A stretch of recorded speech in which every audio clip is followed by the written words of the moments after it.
Diffusion and Osmosis by Shervin, Hadi, and Rahim. Activity A, diffusion. The basis of this experiment is to analyze how solutes in water diffuse across permeable membranes when the concentrations are unbalanced.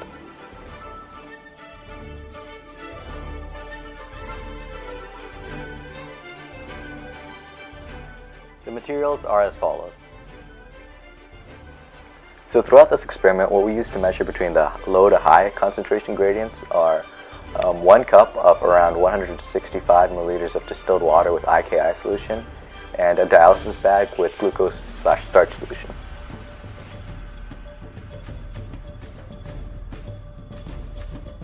Attached below are the observations from experiment A.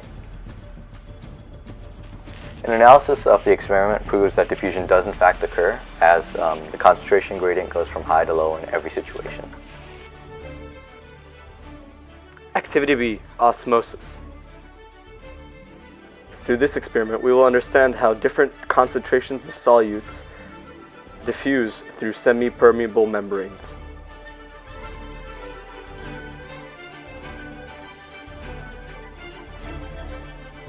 The materials for Activity B are as follows.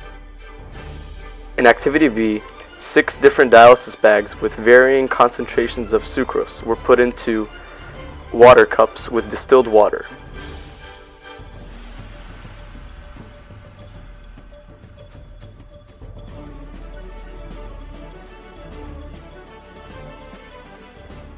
The following is an outline of the procedures. These are graph data points of molarity of solution in dialysis bags versus percent change in mass of dialysis bags. These are the data points written in the table. Percent change in mass is calculated by doing change in mass over initial mass times 100%. Activity C, plant cells and water potential. In this experiment, we are trying to determine the effect water potential will have on the mass of a potato core when immersed in varying solutions. The materials for Activity C are as follows. We began this experiment by determining the initial mass of the potato cores and then comparing it to the final mass after immersing them into the solutions.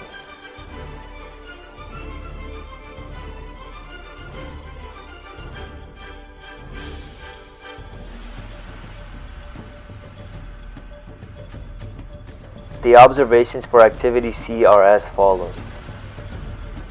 This data chart describes the cup molarity versus the class average percent change in mass. From this experiment, we determined that the potato lost mass as water moved from the potato to the sucrose solution.